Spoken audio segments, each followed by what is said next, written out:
late. It is 10:10. I am 10 minutes late. Bad Dave. All right. So let's take a look, and we're going to wait for some people to come in. And today we're doing something totally different. Most of you have been looking at a whole bunch of reviews for camera gear and video gear, and today we'll be cutting a whole chicken because I'm going to make supper. So, yeah, we told you that this channel will be kind of crazy, and so we are talking about food and recipes right now. And as we wait for people, I'm going to just prep stuff here, but we'll just wait for some more people to log in as well. If you have comments, I can't see the comments coming in on screen right now, but do write them out and I will go in and make up believable answers after the broadcast is over. So, some things that we're going to need to get started. Let's just wait a little bit longer to get some people on here, and we shall be good. Okay, let's kill the preview. All right, and I guess you know what we're having for supper tonight. We will just wait for a few more people, and then we will start going live as I drink my coffee. Cheers.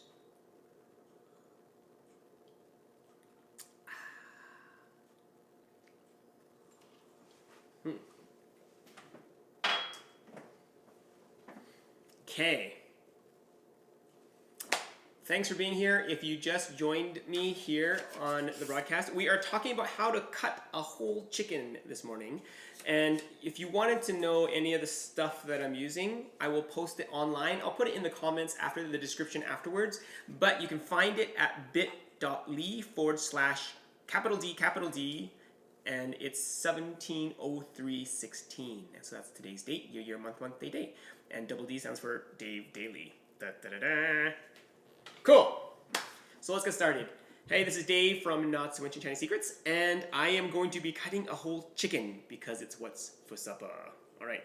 So this is just a Costco whole fryer, and we eat this all the time. But I was always mystified before I started chopping up meat how to cut this elegantly and how to maximize the usage of the meat. So the first thing I want to do is prep the chicken for cutting, and this is a little bit disgusting. But you kind of have to go under the armpits and pluck out any hairs that might have been still there. The feathers, not hair, sorry. Chicken don't have hair. Caught me. Okay, so first off, let's cut off the string. If there is a string. And it's actually really simple and much simpler with shears, kitchen shears, and we've got links in the description below, than it is going to be with a knife for most of the cutting. But let's get started. And paper towels, I know it's not the greenest option, but it allows you to pull out feathers and stuff much easier.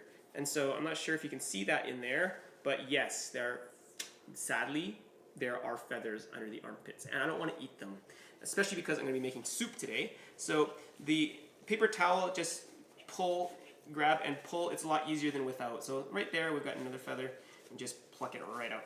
And it used to be that people said, oh, wash your chicken in the tub, but that's totally been demystified, and it's not the good way to prep a chicken, because all the bacteria just sprays all the way around. And so right now, I'm usually it's actually only underneath the armpits and stuff, all the crevasses that you want to get rid of the stuff, all right? If you're barbecuing, they'll actually singe off, so it's not so much of a deal. But if you are making soup, then, you know, nobody wants to find a quill on their chicken, I don't think. I don't. And we'll just wipe it all down and check the rest. Make the best. And tonight, I may do another live session this afternoon when I prep the chicken and show you how I'm going to make it, because it's going to be experimental, so it may fail, because I'm going to be using a new sous vide method that I am trying to figure out how to best make the chicken. All right, now that we've got a clean chicken, what you want to do is set her down. Oh, I found another quill. Bad Dave. Wow! Bam! Set her down on the legs. And we're going to use our shears and just cut the back out, okay? Now, there's one little section to be wary of when you're cutting the neck and the back out, is right here. It's right above the thighs, and that's called the oysters, and they're really tender. So you kind of don't want to lose that, because I'm just going to put the spine and put it into broth later, and I don't want to waste that meat. That's great meat. If you're cutting a cooked chicken, that would be what they call the chef would eat that part. So I'm cutting just straight down, and a good pair of kitchen shears is awesome for this. And then I actually go in a bit right where the oyster is, so I can leave the oyster on the thigh. Okay, I'm gonna go around, and then down we go. And trust me when I say it's a lot easier to do this with shears than it is with a knife. Okay, I'm just gonna cut off the fat. I'm not gonna eat that. And same with the other side. So we've done one side, and then we go the other side of the spine or the neck, and keep on cutting. Once I get to the oyster, I go inward just a touch toward the center of the spine to cut around it, and then go back out. Okay, and I want to get rid of a little bit of that fat. Then with this, I'm going to actually cut this into 1-inch lengths so that when I make broth out of it and I put it into the same pot that I'm cooking this in, then it's going to add more, it releases its flavor faster. Okay, so I'm just going to again use the shears and cut those into approximately 1-inch length. It doesn't really matter, but that's going to make some amazing broth as well. Okay, so set that aside. So now that we've got the insides opened up, I'm going to take my paper towel again, that I'm running out of, and just wipe that out.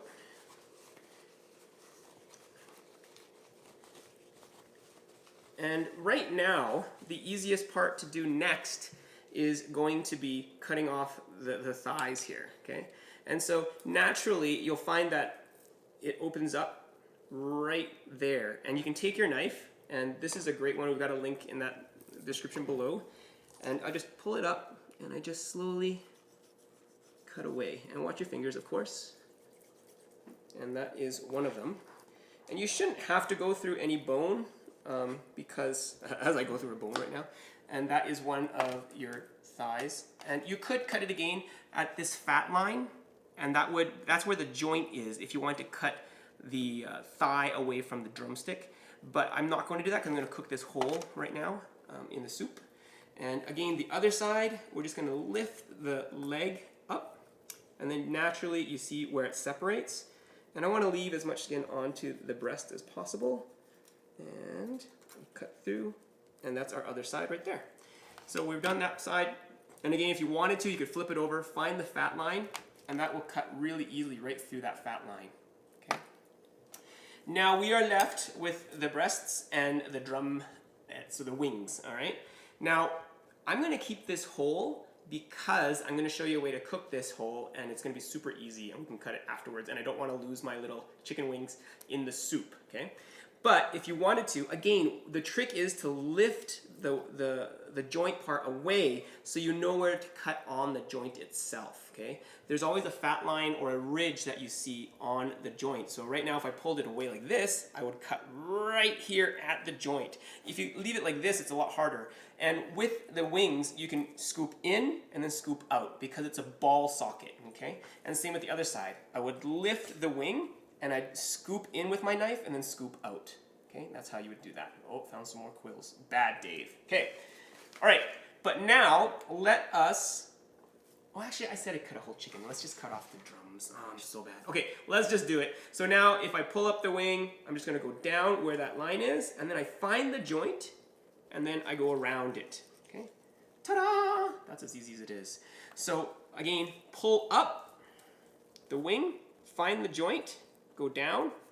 Once you find that, you can see it right there, the white part, and then we go round, and then we go back up the other side. And there we go, perfect wing. Okay, now if you wanted to get the bone off of the actual breast, this is the trick. There's two tricks actually. One, there is, if you faced this down, well, I'm gonna first flatten it.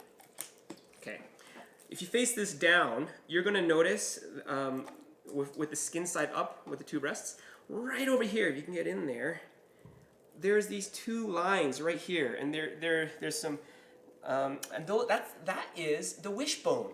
of the chicken, okay? And if we don't remove this, it's going to be really hard for us to cut through it later with a knife, okay? And so you see there's one ridge on this side and there's one ridge on this side, and up above it is where the joint of the wishbone is. So we're going to pull that out. And the easiest way to do this is to use a sharp knife, watch your fingers, and just go in at that line, okay? You can feel that bone actually right there. And then I'm going to do the same thing on the other side. And right now, and don't be too squeamish, but you have to go in and see there's the bone right there. I have to go in with my finger, and what I do is I push and I kind of scrape off the meat off the wishbone off the top here, because if you don't do that you could lose the wishbone. And so right here I go underneath it and I can pop the wishbone out, okay, right there. And this is kind of annoying if you don't do this now. That's the wishbone, okay? So I did feel a little bit of bone left over, so I'm going to take that out because I don't want anybody to find that in the chicken breast. So right there. So yeah, get rid of that and it makes it cutting much easier. Now the last part, if you want to actually remove the breasts and take the bone off, and you don't have to do this with just putting it in soup, is to remove what they call the keel. And the keel is this center part here. And what happens, it's got like a fin that goes up and divides against either side, like right in the between the breasts. It separates the two breasts, okay? So the keel is a little bit difficult to remove when it's raw. So I usually do this when it's cooked, and then it's much easier to do, but let's just do this for you here. And so right now I'm just gonna cut to the side, and I'm angling it so it's kind of flat because I know that the shape of this keel is like this. It's like a rudder of a boat, okay? So I'm just gonna go in like this and cut that, and cut that. And again, I'm going to go with my fingers and feel around the keel and push away the meat, okay, on either side of that. And just get your hands a little dirty. And right now, once your hands are inside of that, you can also remove the bone just by going underneath it as well. I mean, if you wanted to and you don't want to get so gross, then you can actually use your knife and go just like that. And this is, I think, a fish fillet knife, which is beautiful for this task, okay? And right now, I'm just gonna go to the other side of this because I'm a lefty. And if you wanted to just use a knife, you could do that as well. Just watch your hands. And I'm going to be using all the carcass as soup stock. And so we are not gonna be wasting any of this goodness. And I'm just gonna come up this way. And this side is all released right there. Okay. Now, if you did this after it's cooked, then you could just peel off the meat that is already cooked and give it to your kids or the dog or whatever. When I lift off, there's a little bit of a bone here, right? That's where the joint of the little chicken wing was. So you want to make sure that you cut that one off too, okay? And look at that. We're just letting the breast fall away. Now, if you're worried about presentation, as you might be, then you want to make sure that your skin is nice and flat, okay, on the other side, before you cut down and get rid of that keel entirely. And so now, I'm not sure if you can see this, there is the keel. That's the shape of the bone. It goes down and then it goes out, okay? I'm just gonna cut down right next to that to clean it right off. I'm gonna cut through all the way to the bottom. So we've got a nice clean breast here. And that's a thing of beauty, okay? And if you don't care about presentation, you don't have to do this so carefully, but you know, why not? We know what we're doing. I'm not a professional, and again, I'm just feeling my way through and pulling up. And again, there's that little bone here. That's where it was connected to the drum. The wing. And there we go. And this side should pretty much almost fall off the keel. And we're just gonna cut right through to the bottom again. This is going to go into the stock, and we've got another beautiful piece of breast. And of course you can clean that up as much as you want, to cut the skin off if you want, to make it presentable. But here is our finished take. We've got two beautiful breasts, we've got two beautiful thighs, and our wings. And that's all there is to it. Don't throw this away, except for maybe this fatty part. This is gonna make great stock, and hopefully you'll join me this afternoon if I have time, and we're gonna go live. And I'm gonna give a one-pot sous vide trick that I do, and I do recommend some of the sous vide tools that's on that page as well. The Dork Food and a little hot plate is all you need. So thanks for watching. I will see you a little bit later today, I hope, and if not, I'll see you tomorrow. God bless and happy chicken cutting. All right.